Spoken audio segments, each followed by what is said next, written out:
तुमच्यासाठी लोकांसाठी हा सिनेमा असेल, तुमच्यासाठी काय आहे नेमकं? ही प्रेरणा आहे की काय आहे नेमकं? काय आहे ना, माझ्यासाठी हे देवापुढे ठेवलेलं फूल आहे. आता अवाका त्यांच्या कीर्तीचा, त्यांच्या कामाचा एवढा मोठा आहे, जगातला कुठलाच पडदा त्याला न्याय देऊ शकत नाही, हे मान्य आहे मला. आणि कोणीही प्रयत्न केला तरी ते होऊ शकत नाही. श्रीकृष्णाचा जेव्हा जन्म झाला तसंच मला वाटतं की महाराजाचा जन्म आहे. ती काळाची गरज होती, त्यावेळेसचा अंधार आणि ती प्रकाशाला एक साथ होती. त्या काळाचं प्रश्न होता आणि त्याचं उत्तर छत्रपती शिवाजी महाराजाचा जन्म होता. काय इतके वर्ष चित्रपट होत नव्हता आणि आता जेव्हा होत होता तेव्हा हे सगळी लोक जुळून आले. तर कुठेतरी मला वाटतं की वरून महाराजांचाच आशीर्वाद आहे की बाबा ठीक आहे, तू करतोयस, ठीक आहे, मग माझा आशीर्वाद तुला आहे. अजय अतुल हे नाव आणि संगीत हे आता सिनॉनिमस झालेलं आहे. म्हणजे मला असं वाटतं की माझे पहिलं ओळख झाली, नंतर मित्र झाले, आज माझे भाऊ आहेत ते. छत्रपती शिवाजी महाराज हे नाव म्हणजेच आपल्याला प्रेरणा देणार आहे. म्हणजे यांचा पराक्रम आपल्याला खरं म्हणजे अभिमान वाटण्यासारखा आहे. एक जाज्वल्य अभिमान. म्हणजे म्हणजे ह्या नावातच सगळं काही आलं. आपला महाराष्ट्रच काय, आपला देश काय आणि जग काय, या नावाच्या पुढे नतमस्तक आहे. हे नाव आलं की आपलं काय होतं, म्हणजे आपल्या अंगात रक्त संचाळतं किंवा असं वाटतं की काहीतरी आपल्या महाराष्ट्राने इतकं काहीतरी मोठं केलं आहे ना की त्याचा अभिमानच नेहमी बाळगला पाहिजे हे नाव आलं की. अरे आता ह्या नावावरती अनेक सिनेमे याच्यापूर्वी येऊन गेलेले आहेत. ते त्यांच्या त्यांच्या परीने, त्यांच्या पटीने त्यांनी केलेले असतील. ते कसे झाले किंवा कसे नाही झाले याच्यामध्ये मला फिरायचं नाही आहे. पण आता जो सिनेमा येतो आहे तो माझ्यासाठी खूप महत्त्वाचा आहे, जो तुमच्यासाठी महत्त्वाचा आहे. कारण छत्रपती शिवाजी महाराज हे कसे दिसतात याच्यापेक्षा या सिनेमातनं या माणसाला काय म्हणून ते दाखवायचं आहे हे महत्त्वाचं आहे. नमस्कार, मी अजय परसुरे, मुंबई तकमध्ये तुमचं स्वागत आहे. आणि आता सगळ्यांनाच कळलं असेल, मला काही इंट्रोडक्शन देण्याची काही गरज नाही आहे. स्वतः रितेशजी आहेत, आपण भाऊ भाऊ आपण सगळे त्यांना, आणि महाराष्ट्रासाठी ते भाऊ आहे. तर भाऊ, मला हाच प्रश्न पडला पहिला की म्हणजे तुम्ही सुरुवात केली, तुम्ही इतके वर्ष याची मेहनत करताय, म्हणजे दाढी तर तुम्ही किती वेळा वाढवली आहे आणि काय काय काय किती वेळा तो प्रोजेक्ट, आणि ह्याच्यामध्ये मला नाही पडायचं कारण तुम्ही जे काही मेहनत केलेली आहे ती तुम्हालाच माहिती. पण आपण ज्याला लहानपणापासून प्रेरणा मानतो, म्हणजे आपल्याला कळत पण नसतं तेव्हापासून आपल्या कानावरती हेच असतं की हे नाव आलं की असं आठवायचं, मान ठेवायचं त्याचं. तुमच्यासाठी लोकांसाठी हा सिनेमा असेल, तुमच्यासाठी काय आहे नेमकं? ही प्रेरणा आहे की काय आहे नेमकं? काय आहे ना, माझ्यासाठी हे देवापुढे ठेवलेलं फूल आहे. क्या बात. म्हणजे आपण देवळात जाऊन देवापुढे एक श्रद्धेने जे फूल ठेवतो ना, तो हा प्रयत्न आहे. पण कसं असतं की अनेक प्रयत्न झालेले त्याच्या आधी. म्हणजे लहानपणी तर आपल्याला, म्हणजे लहानपणापासून आपण सूर्यकांत आणि चंद्रकांत म्हटलं की छत्रपती शिवाजी महाराज, बालजी पेंढारकरांचे सिनेमे असतील किंवा त्याच्यामध्ये हे सगळ्या गोष्टी आलेल्या आहेत. म्हणजे अगदी आपण पुस्तकात सुद्धा, म्हणजे की शाहिस्तेखानाचा वध असेल किंवा ज्या काहीतरी बोटक छाटली असेल, हा सगळा इतिहास आम्हाला सगळ्यांना माहिती आहे. तुम्हाला नेमके महाराज काय म्हणून पडद्यावर दाखवायचे होते? तुमच्या मनात ते विजन काय होतं की मला काय दाखवायचं? नाही, हा प्रवास 2016 साली सुरू झाला होता. त्यावेळेस त्या काळात महाराजांचे एकही चित्रपट नव्हता. म्हणजे जे जुने झाले त्यानंतर बऱ्याच काळ गेला होता, त्यानंतर महाराजांवरती तसा चित्रपट आला नव्हता. त्यानंतर 10 वर्ष झाले, त्या काळात बरेचशी चित्रपट येऊन गेले. आणि मला असं वाटतं की प्रामाणिकपणे ज्या ज्या लोकांनी जसे जसे चित्रपट बनवले आहेत, आपल्या परीने महाराजांसाठी ते अर्पण केलेली एक श्रद्धांजली किंवा आपण त्याला म्हणतो प्रार्थना, भक्ती, त्याच प्रकारे त्यांनी ते सादर केलेलं आहे. आणि ते चांगले प्रयत्न, लोकांनी पसंती पण त्याला दाखवली. पण मला जेव्हा वाटलं की बाबा हा चित्रपट बनवायचा आहे तर सगळ्यात पहिला विचार हा होता की का बनवायचं आपल्याला. ही व्यक्ती जी लहानपणापासून तुम्ही म्हटलं सगळं आपल्याला इन्स्पायर करते, ऊर्जा देते. आपल्याला जर विचारलं की 4 पूजा ज्यांना तुम्ही करता नाव घ्या, तर आपण म्हणतो गणपती, शंकर, विष्णू, ब्रह्मा, शिवाजी महाराज. मग त्या मंदिरात आपण ज्यांना ठेवतो देवाच्या बरोबरीने ते आपले छत्रपती शिवाजी महाराज. जर आपल्याला सुपर हिरो आपल्या आयुष्यात जर कोण होता किंवा आहे आणि नेहमीच राहतील ते छत्रपती शिवाजी महाराज. पहिला सुपर हिरो आपले छत्रपती ते त्याच्याशिवाय दुमतच नाही. पण आता अवाका त्यांच्या कीर्तीचा, त्यांच्या कामाचा एवढा मोठा आहे, जगातला कुठलाच पडदा त्याला न्याय देऊ शकत नाही, हे मान्य आहे मला. आणि कोणीही प्रयत्न केला तरी ते होऊ शकत नाही, कारण त्यांचा कामाचा आवाका फार मोठा आहे. आपण आपल्या परीने फक्त एक आदरांजली देऊ शकतो की हे आमच्या परीने एवढं होऊ शकतं. हे करत असताना की आपण नक्की त्यांच्या आयुष्यातलं कुठलीही गोष्ट आहे, प्रत्येक गोष्टीवर सुद्धा एक चित्रपट असतो, ते मान्य मला. संपूर्ण त्यांचं आयुष्य जर एका चित्रपटात आणायचं असेल तर मग ते फार अवघड काम आहे. तर मला असं वाटलं की सगळ्यात पहिलं जेव्हा वाचलं, मला सगळ्यात पहिला प्रश्न असा पडला होता की महाराजांचा जो जन्म झाला तो ज्या काळात झाला तो का झाला.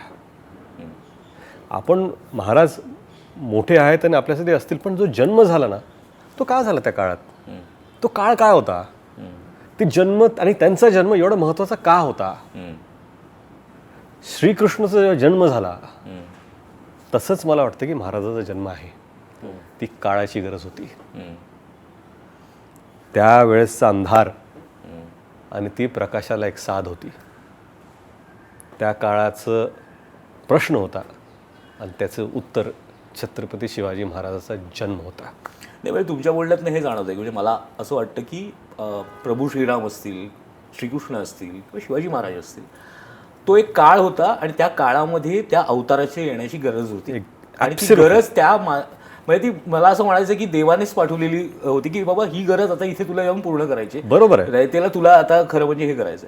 पण मला ना तुमच्यामध्ये एक वैशिष्ट्य काय जाणवतं माहिती आहे का, की म्हणजे लहानपणापासून असेल तुमच्यामध्ये ते, की एखाद्या ठिकाणी जर काही माणसं जर हवी असतील किंवा एखाद्या ठिकाणी जर समूह एक छान जोडायचा असेल तर ते तुम्हाला निवडत असतील नेहमी, की रितेशला बोलवा, रितेश हे व्यवस्थित करू शकतो.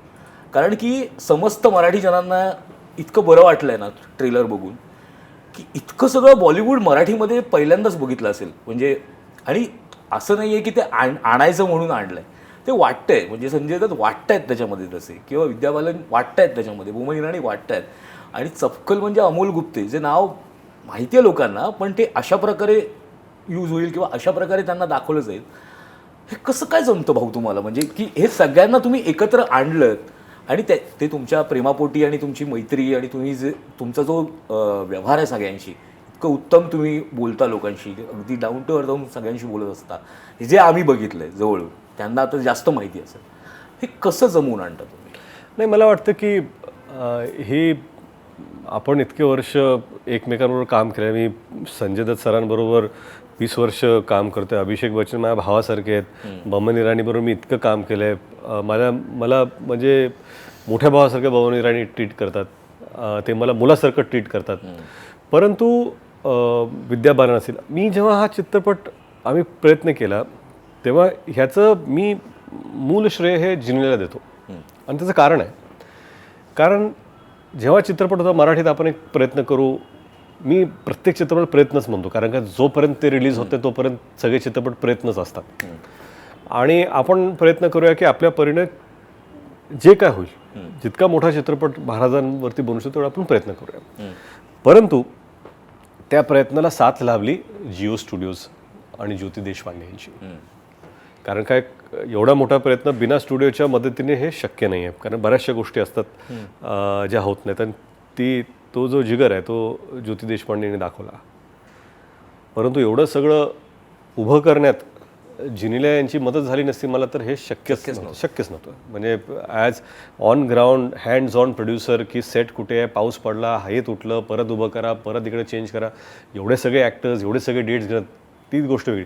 पण तुमच्या मूळ प्रश्नाकडे येतो मी की जेव्हा विचार केला की हे कास्टिंग आहे, हे स्क्रीन प्ले, आणि आम्ही लिहिताना एकाही ॲक्टरचा विचार केला नाही. ओके. आम्ही डोळ्यात ठेवलं की आपण काहीच विचार करता, आपण एक चित्रपट लिहूया. आणि चित्रपट लिहून झाल्यानंतर जेव्हा अफजल खान ह्या कॅरेक्टरचा विचार आला तर कोण असलं पाहिजे, तर आता मराठीचे विचार असं पाहिजे, असं हे करू ते करू, तर जे म्हटलं की आपल्याला आपण महाराष्ट्रापुरतं बनवतोय, कसं करतो पिक्चर, मी नाही महाराष्ट्राच्या बाहेर पण जावं अशी इच्छा आहे आपली. तर मग आपण तसं असेल तर मग आपण असा वेगळा का विचार करत नाही की जे दरबारातली जी लोक आहेत जी मराठी बोलणार नाही आहेत, बरोबर, हिंदीमध्ये किंवा उर्दूमध्ये, मग आपण त्याची कास्टिंग अशी वेगळी का करत नाही, आणि जी मराठी बोलणार त्याची आपण असं का करत नाही, असा विचार त्यांचा होता. मी तसा विचार केला नव्हता. तर मी म्हणलं कोण वाटतं, तर संजय दत्त. मी म्हणलं संजय दत्त ह्या पिक्चरमध्ये, म्हणजे मराठी पिक्चरमध्ये, ह्या म्हणजे महाराजांच्या नाही पण मराठी पिक्चरमध्ये. तर त्यांचं एक उत्तर होतं, वाय नॉट, जास्त नाही म्हणतील. परंतु संजय दत्त असतील, अभिषेक बच्चन, एकानंतर एक असं सगळ्यांना विचारत आम्ही गेलो. पहिलं विचारलं होतं अभिषेक बच्चनला. अच्छा. अभिषेक बच्चनकडे मी गेलो, मला भेटायचं, या काय मला, मी एक पिक्चर डिरेक्ट करतो. अरे वा, व्हेरी गुड. आणि एक रोल आहे, ते मला डन. मला सांगू तर ना, म्हणजे तुम्ही माझे भाऊ आहात, पिक्चर करायचं आहे, डन. आता तुम्ही ठरवा रोल काय, तुम्ही ठरवा डेट्स काय, मी येणार. ही भावना त्या चित्रपटामध्ये.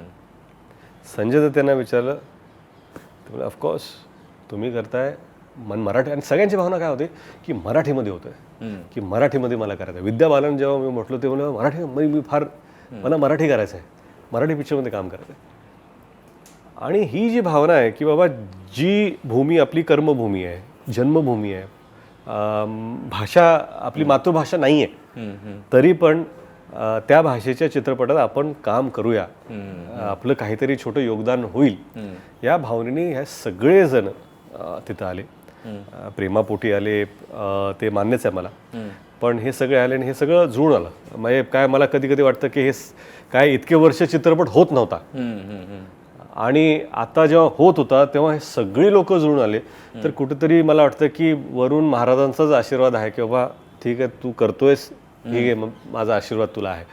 तुम्ही आता ह्या सगळ्या चित्रपट निर्मिती, तुमचं दिग्दर्शन आणि ह्या सगळ्या गोष्टी, कारण ही सगळी जुळवाजुळव, कारण हे काही सोपं काम नाही आहे. आणि तुम्ही म्हणाला जिल्ह्या त्यांचा पण खूप मदत झाली, त्या नसत्या तर झालं नसतं. पण हे तर झालं कॅमेऱ्याच्या मागचं. बरोबर, शेवटी कॅमेऱ्याच्या समोर पण यायचं आहे, ते तुम्हालाच यायचं आहे, कारण तुमचीच प्रमुख भूमिका आहे. जी. तुम्हाला ही निर्मिती होत असेल, दिग्दर्शन होत असेल, पण ह्याच्याबरोबर या भूमिकेची तयारी, जी, तुम्ही काय विचार केला होता तयारी करताना? मी सर्वप्रथम जेव्हा ह्या भूमिकेबद्दल विचार करत होतो, आणि त्याची मला खरं मदत झाली लेखनामध्ये. लेखन करताना असताना सहलेखन, जेव्हा अजित वाडीकर असतील, संदीप पाटील, मी, प्राजक्त देशमुख, आम्ही सगळी टीम जेव्हा बसायचो आणि विचार करायचो, तर कसं असतं ना, ते कांद्यासारखं असतं. एक एक लेअर आपण पील करतो तेव्हा आपल्याला जास्त कळतं आता आत काहीतरी आहे, काहीतरी अजून एवढे लेअर्स आहेत त्या गोष्टीला आणि त्या व्यक्तिमत्वाला, तर कुठल्या गोष्टीला ते कसे रिॲक्ट झालेत, आणि चित्रपट आपल्याला कसा आपण सादर करतोय, कुठली गोष्ट कशी मांडतोय, किती पेस आहे कुठे, आणि त्या प्रकारे त्या परफॉर्मन्सला किंवा त्या गोष्टीला तेवढं महत्त्व आपण देतो. कुठे सटलं आहे, कुठे दुविधा आहे, कुठे आपल्याला आत दुविधा आहे, द्वंद्व युद्ध आत चालू आहे पण बाहेर दाखवत नाहीत आपण, कुठे आपली काळजी फक्त आपल्याला माहिती आहे, कुठे शूरवीर आहोत, कुठे आपण रिस्क घेतोय, ह्या सगळ्या गोष्टी ह्या लेखनामध्ये असल्यामुळे. आणि जसं आपल्याला डिरेक्ट करायचं आहे काय की इव्हेंच्युअली मला असं वाटतं की परफॉर्मन्स तर प्रत्येकजण आपल्या परीने देत असतो, परंतु माइंडसेट हा फार महत्त्वाचा आहे या चित्रपटामध्ये, की विचार काय करतो आपण, आणि आपण काय बोलतोय तेवढंच स्टॉईक आपण जिथं आहोत, कारण आपण राजा पण आहोत. आणि ह्या चित्रपटाचं महत्त्वाचं म्हणजे हा चित्रपट नात्यांवरती आहे, रिलेशनशिपवरती आहे. हा चित्रपट जेवढा छत्रपती शिवाजी महाराजांचा आहे तेवढाच त्या परिवाराचा सुद्धा आहे, तेवढाच भोसले परिवाराचं आहे, त्यांच्यावर काय झालं, आणि ही सगळी पार्श्वभूमी जिथे स्वराज्य उभं राहतं आहे ही पार्श्वभूमी आहे. परंतु 2 भावांची पण ही गोष्ट आहे, आई वडिलांची पण गोष्ट, आई मुलाची गोष्ट आहे, वडील मुलाची गोष्ट आहे, नातं आहे, एक धर्मपत्नी आणि पती यांच्यातले पण संवाद आहेत की कुठेतरी जेव्हा ह्या चित्रपटामध्ये महाराज साहेब इराणी साहेबांबरोबर संवाद करतात तर तो जो एकटेपणा असतो की बाबा ह्या व्यक्तीबरोबर मी माझ्या मनातलं बोलणारे जे मी बाहेर कधी बोलत नाही, तर ते रिलेशनशिप वेगळं आहे. तिथे कारण त्यांचं लग्न लहानपणी झालं, ते लहानाचे मोठे एकत्र झाले, तर ते रिलेशनशिप ते वेगळं रिलेशनशिप आहे. त्यांचं आणि त्यांचे मोठ्या बंधूचं वेगळं रिलेशन, त्यांचं आईचं रिलेशन, आणि त्यांची त्यांचे जे सहकारी म्हणजे त्यातले मावळे असतील त्यांच्याबरोबरचं एक लिडरशिप रिलेशनशिप वेगळं. तर ह्या सगळ्या गोष्टीला वेगळ्या वेगळ्या पर्स्पेक्टिव्हने बांधत आणण्याचा प्रयत्न केला आहे. नक्कीच. पण भाऊ कसं असतं की ऐतिहासिक सिनेमा असला की थोडंसं जरा दडपण पण येतं आजच्या काळामध्ये. ओके. कारण की ऐतिहासिक सिनेमाचे काय संदर्भ काढले जातील, कारण आपला प्रेक्षक इतका चोखंदळ झाला आहे. आपण प्रेक्षक म्हणूया, मी त्या सोशल मीडियावरच्या माणसांना नाही म्हणणार, मी प्रेक्षक म्हणेन. प्रेक्षक फार चोखंदळ झालाय किंवा तो अनेक गोष्टींमध्ये फार बारकाईने बघायला लागलाय. तुम्हाला असं वाटलं की हा ऐतिहासिक विषय आहे, महाराजांविषयीच्या भावना फार तीव्र असतात समाजामध्ये, तर तुम्ही त्याच्यामध्ये काही सिनेमॅटिक लिबर्टी घेण्याचा पण प्रयत्न केलात का? कारण घेतात जेव्हा असे सिनेमे कसं असतं, लेट्स अंडरस्टँड की सिनेमॅटिक लिबर्टी आपण म्हणतो, सिनेमॅटिक लिबर्टी म्हणजे काय हे आपण समजून घेऊया. की आपल्या पुढे 4 गोष्टी आहेत ज्या नोंद झालेल्या आहेत किंवा घटना असतील की ही घटना झाली, त्यानंतर ही घटना झाली, ही 1630 मध्ये झाली, ही 1634 मध्ये झाली, ही 36 मध्ये झाली, ही 40 मध्ये झाली, 50 मध्ये झाली. हा घटनाक्रम आता ह्या हायलाईट्स आहेत, हा आपल्याला करायचे आहेत. पण ह्यांना जोडण्यासाठी आपल्याला एक गोष्ट फॉलो करावी लागते. आता समजा संभाजी महाराज, थोरले महाराज आणि शिवाजी महाराज यांच्याविषयी काहीच फक्त एक ओळ आहे, 2 ओळी असेल, 4 ओळी असेल की हे होते. पण आता मी लहानपण जर समजा मला दाखवायचं असेल, त्यांच्यातलं जे बोलणं आहे, त्यांच्यात रिलेशनशिप, संवाद दाखवायला, ते संवाद दाखवणं. पण ते काय आहे की आता ही लिबर्टी हे दोघं एकत्र बोलत आहेत, एकत्र जात आहेत, पुण्यावरून कर्नाटकाला प्रवास करणार आहेत, तर एकत्र त्यांच्यातलं काय रिलेशनशिप असेल, आता हे एका ओळीत लिहिलं आहे. परंतु मला असं वाटतं की तिथे जे रिलेशनशिप बांधायचा प्रयत्न केला utmost with respect and dignity. माझा म्हणण्याचा उद्देश आहे की सिनेमॅटिक लिबर्टी जेव्हा आपण म्हणतो, कारण हे लिहिलेलं नाही आहे, आपण जेव्हा कादंबरी किंवा साहित्य लिहिणार असेल तर आपल्या मनातून जे विचार आहेत ते पण आपण पुढे दर्शवणार आहोत की असं बोलणं झालं असेल, असं झालं. ठीक आहे, ज्या मोठ्या घटनाक्रम आहेत त्या तशाच जशा आहेत तशा डिग्निटी देऊन आपण केलेल्या आहेत. परंतु जिथे जे जोडायचं असेल त्या आपण जसं करतो. कारण काय की इव्हेंच्युअली आपलं काय आहे ना, जेव्हा आपण सिनेमा बघायला तर सिनेमॅटिक तुम्हाला एक्सपिरियन्स आला पाहिजे. खरं. नाहीतर मी तुम्हाला चित्रपटाचा डॉक्युमेंटरी दाखवणार की हे झालं कट, हा व्हॉइसवर, हा कट, हा झाला. आपण सिनेमा पाहायला हवं. आणि सिनेमा पाहत असताना आपण काय म्हणतो त्याला, आपण सिनेमॅटिक एक्सपिरियन्स आपल्याला देण्याचा प्रयत्न करतो. या संपूर्ण सिनेमाच्या प्रोसेस दरम्यान म्हणजे छत्रपती शिवाजी महाराज हे आपल्याला माहिती आहेत, पण लिखाणात काही वेगळे कळले असतील, दिग्दर्शनात काही वेगळे कळत गेले असतील, उद्या भूमिका केल्यानंतर काही वेगळे कळत गेले असतील, अनेक माहिती मिळाली असेल. तुम्हाला स्वतःला एक माणूस म्हणून, एक अभिनेता म्हणून जेव्हा या भूमिकेतनं तुम्ही बाहेर आलात किंवा ही भूमिका पूर्ण जगलात आणि जेव्हा हे पूर्ण झालं, तुम्हाला असा काय गुण त्यांचा वाटला घ्यावासा की हा गुण आपण घेतला पाहिजे, सो आत्तापर्यंत आपण नाही बाबा हे फॉलो नव्हतो करत किंवा हा गुण नव्हता आपल्यामध्ये, असं कुठला गुण तुम्हाला आवडला महाराजांचा की तो आपण आपल्या आयुष्यात आणला पाहिजे? मला असं वाटतं ना की आपल्यामध्ये जे सध्या आणि समाजामध्ये, आणि मला असं वाटतं की बहुतांश, काही असतील लोक पण मॅक्सिमम लोकांमध्ये जे सध्या गुण आहेत ना ते सुद्धा शिवाजी महाराजांमुळेच आहेत. आपण हे गुण जे आपल्यामध्ये आहेत त्याची जी बीज आहेत हे महाराजांनी रोवलेली आहेत, ह्याचा मला ध्यास झाला.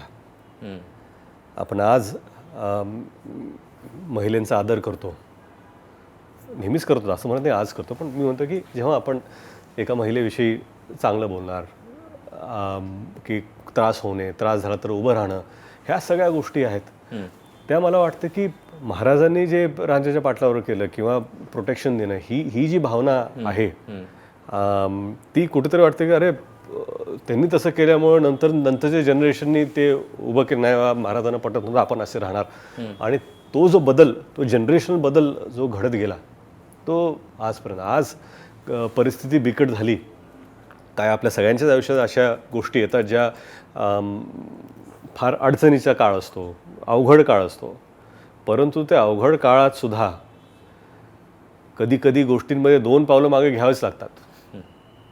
तर 2 पाऊल माग, अरे मी माघारी हटत नाही अशा त्या प्रकार नाही, परिस्थितीला समजून घेणे, जर परिस्थितीची गरज असेल तर 2 पाऊल मागे घ्या, कारण काय मोठी झेप घ्यायची असेल तुम्हाला तर 2 पावलं मागे घ्यावीच लागतात. ही समज मला वाटतं की जेव्हा जेव्हा आपण महाराजांविषयी बघतो की बाबा, आणि ध्येयपेक्षा मोठं काहीच नाही कुठल्या गोष्ट, आणि म्हणजे आपण त्यांच्याकडे बघितलं तर हिंदवी स्वराज्याची स्थापना करण्यासाठी ते नेहमीच लढलेले आहेत, झटलेले आहेत आणि प्रयत्नशील आहेत, ते केलं सुद्धा त्यांनी. पण जेव्हा जेव्हा त्यांना वाटलं की बाबा ही गोष्ट सध्या आपल्या सोयीची नाही आहे, तेव्हा त्यांनी माघार घेतलेली आहे आणि त्या जशी वेळ आहे त्याच्यावर मात पण केलेली आहे. मात करायचं असेल तर 2 पाऊल मागं घ्यायचे, पण ती जी क्वालिटी आहे की उगाच बेधडकपणे जाऊन नाही. आणि आपण म्हणजे आग्र्याची सुटका असो, प्रतापगड अफजल वध असो किंवा शाहिस्तेखान, सर्जिकल स्ट्राईक शाहिस्तेखान, काय म्हणजे एवढी सेना असून सुद्धा आज जाऊन घरात घुसून, आणि हे काय फक्त सेनेला पाठवलं नाही त्यांनी, जिथे होऊन पुढाकार घेऊन त्यांना स्वतः करायचं होतं त्यांनी त्याचं नेतृत्व केलं. तर ह्या सगळ्या गोष्टी मला वाटतं इन्स्पायर करतात. हा प्रश्न मी तुम्हाला आता मुद्दामून विचारतोय कारण की मराठी टॅलेंट हे लोकांना कळलं पाहिजे, आणि हे तुम्ही जास्त चांगलं सांगू शकता कारण तुमच्याबरोबर जी टीम काम करते. आपण सगळे बॉलिवूडच्या कलाकारांबद्दल बोलू आणि त्यांचं टॅलेंट सगळ्या जगाला माहिती आहे. प्राजक्त देशमुखचं नाव आलं. प्राजक्त देशमुख सारखा एक उत्तम नाटककार आहे. संगीत देवबावळी, करुणाष्टकेसारखी नाटकं त्यांनी लिहिलेली, अप्रतिम नाटकं लिहिलेली आहेत. तुम्हाला या संपूर्ण टीममध्ये अशी कोण मराठी मुलं जी भावली तुम्हाला? कारण कास्टिंग करतानाच एक वेगळी गोष्ट असते, पण स्वतः त्यांच्याबरोबर परफॉर्म करणं, तुम्हाला काय भावलं या सगळ्या की चांगल्या लोकांच्या हातात इंडस्ट्री आहे याच्या पुढे? नाही, मला काय वाटतं ना की आपली खरंच इंडस्ट्री आणि कुठली इंडस्ट्री चांगलीच आहे, लोक चांगलीच आहेत आणि प्रयत्न करतात. नाही, मी टॅलेंट वाईज आणि टॅलेंट वाईज पण होतं. आता प्राजक्त देशमुख, मी वेड हा चित्रपट त्यांच्यावर केला, आणि कसं असतं ना, कधी कधी नाळ जुळते ना की बाबा आपल्याला माहिती आहे आपलं हे मेंटॅलिटी आणि टेलिपॅथी आणि सगळ्या गोष्टी जुळलेल्या आहेत. मला जे पाहिजे ते त्यांना कळतंय, ते जे म्हणतात ते मी समजू शकतो. आणि काय माणूस हा कवी आहे, काव्यात्मक विचार करणे, आणि जो व्यक्ती कवी असतो एका पेजचा सारसुद्धा एका वाक्यात सांगू शकतो. त्या गोष्टी ह्या चित्रपटात आहेत. तुम्ही जे वाक्य आहे की हमारे जहन में तो आप हो लेकिन आपके जहन में क्या है सिवा, हे वाक्य अफजल जेव्हा म्हणतो तेव्हा महाराज म्हणतात स्वराज्य. म्हणजे हे जे वाक्य आहे त्या कॉन्व्हर्सेशन बरेचसे असे त्यांनी, काय मला प्राजक्त का आवडतात की ते वाक्य लिहित नाही, ते फिलॉसॉफी लिहितात. आणि मला नेहमीच असं वाटतं की कॅरेक्टरची फिलॉसॉफी असणं फार गरजेचं आहे, आणि ते समज म्हणून ते डॉक्टर अजित वाडीकर ज्यांनी वाय सिनेमा डिरेक्ट केला होता, त्यांनी ह्या चित्रपटाचं लेखन केलं आहे, screen play story. Sandeep Patil जे ह्या चित्रपटाचे EP पण आहेत, आणि EP असून स्टोरी माझ्यावर वेळ त्यांनी दिला. तर जेव्हा मी बघतो की लेखनामध्ये जी डेप्थ पाहिजे, कमर्शियल कसं आहे की डेप्थ असणं वेगळं, पण कमर्शियल अंडरस्टँडिंग असणं पण फार गरजेचं आहे. की आपण जेव्हा एखादा चित्रपट बनवतो तर कमर्शियली काय आहे की चांगलं वाक्य आणि कमर्शियल वाक्य ह्याचं जे मिलन असणं हे फार गरजेचं असतं. मला असं वाटतं की ह्या चित्रपटाला रायटिंग टीम फार चांगली लाभली. आणि काय आहे की मराठी चित्रपट तर जगप्रसिद्ध आहेतच आपल्या सेन्सिटिव्हिटीसाठी, क्वालिटीसाठी.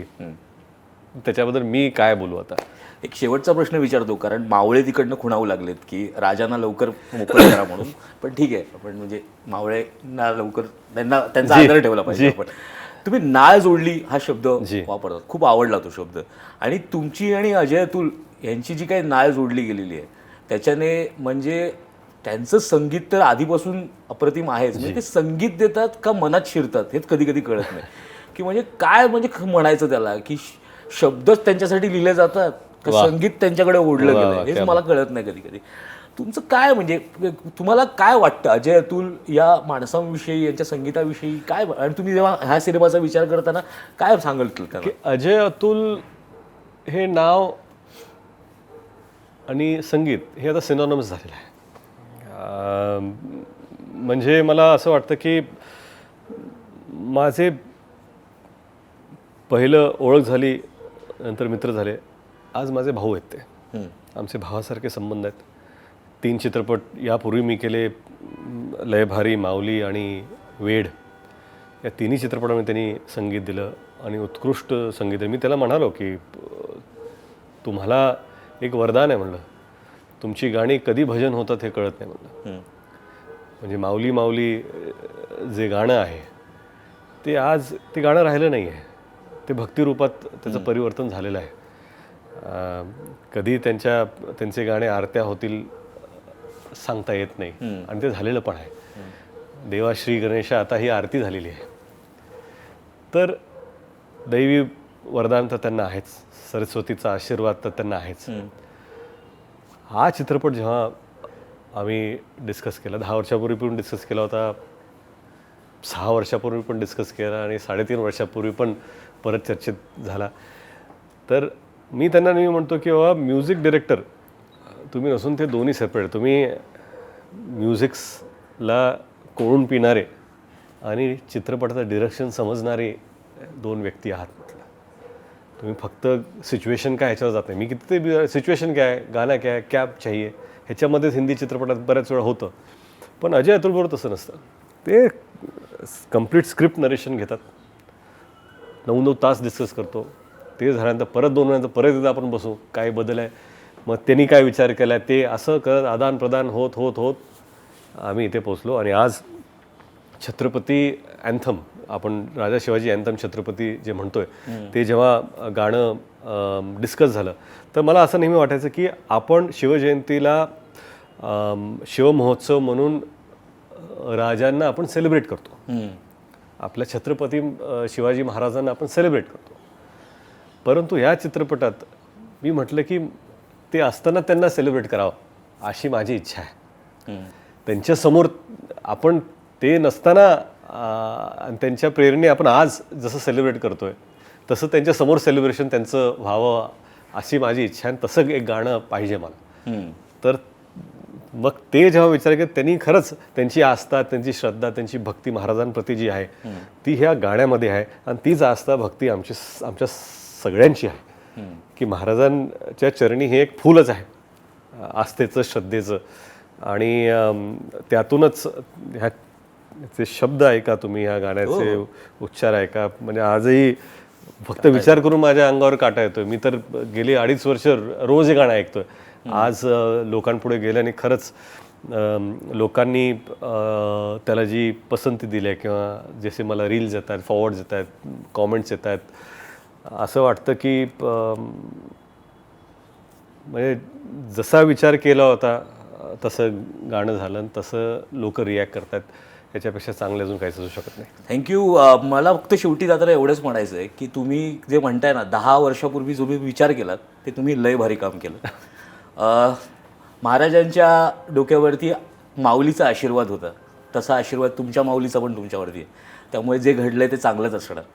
आणि ज्या अर्थानं महाराष्ट्राला वेड चांगल्या अर्थानं छत्रपती शिवाजी महाराजांनी लावलं होतं तेच वेळ आम्हाला या सिनेमा बघून लागेल, त्याच्यातनं काहीतरी शिकायला मिळेल असं मी म्हणेन. आणि हा जो तुमचा प्रयत्न आहे गेल्या 10 वर्षापासूनचा, त्याची मेहनत केवढी आहे, त्याच्या मागची लोकांना एक ट्विट करायला किंवा एखादी पोस्ट करायला फार सोपं असतं, पण तुमचा हा 10 वर्षाचा काळ तुम्ही कसा घालवला असेल आणि तुम्ही किती मेहनत केली असेल हे लोकांना खरं तर म्हणजे या गोष्टीतनं कळेल अशी मी म्हणजे त्यांना वाटेल, मला असं वाटतं की त्यांना हे कळेल. तर तुम्हाला शुभेच्छा देतो माझ्या नाही, हातात फक्त नाही, तुम्हाला thank you. शुभेच्छा नाही, देण्यासारखं तुमच्या आहे. शुभेच्छाच- आणि मला फक्त प्रेक्षकांना एवढंच सांगायचं आहे जाता जाता की माणसं ना ध्येय असेल ना तर काहीतरी वेळ लागण्यासारखं काहीतरी ध्येय असतं ना, तेव्हाच काहीतरी हे असं करू शकतात. भाऊंना कदाचित ती ताकद मिळाली असेल आणि ती कुठून तरी वरनं आली असेल, ती त्यांनीच दिली असेल महाराजांनी. तेव्हा त्यांचं हे स्वप्न आहे, आपण पण जरा थिएटरमध्ये जाऊया, चित्रपटगृहात जाऊया आणि हे स्वप्न कसं आलं आहे सत्यात हे बघूया. नंतर तुमच्या हातात आहे ठरवायचं काय ते, पण हे स्वप्न तर आपण पाहूया. त्यामुळे नक्की तुम्ही 1 मेला महाराष्ट्र दिनी आणि त्याच्यानंतर तुम्हाला जेव्हा कधी शक्य असेल तेव्हा हा सिनेमा बघायला नक्की जा, विसरू नका, डोक्यात आत्ताच ठेवा आणि हा सिनेमा नक्की बघा अशी मी तुम्हाला प्रार्थना करतो. मुंबई तकवर भाऊंनी वेळ दिला त्याबद्दल खूप थँक्यू. थँक्यू. खरंच तुम्ही ज्या आपुलकीने बोललात त्याबद्दल तुमचं मी खरंच आभारी आहे. आणि तुमच्याच माध्यमातून लोकांपर्यंत आपण जात आहोत. प्रामाणिकपणे प्रयत्न केला आहे की महाराजांना आदराने आपण एक आदरांजली किंवा त्यांच्या चरणी एक फूल अर्पण करण्याचा प्रयत्न करतो. थँक्यू. थँक्यू.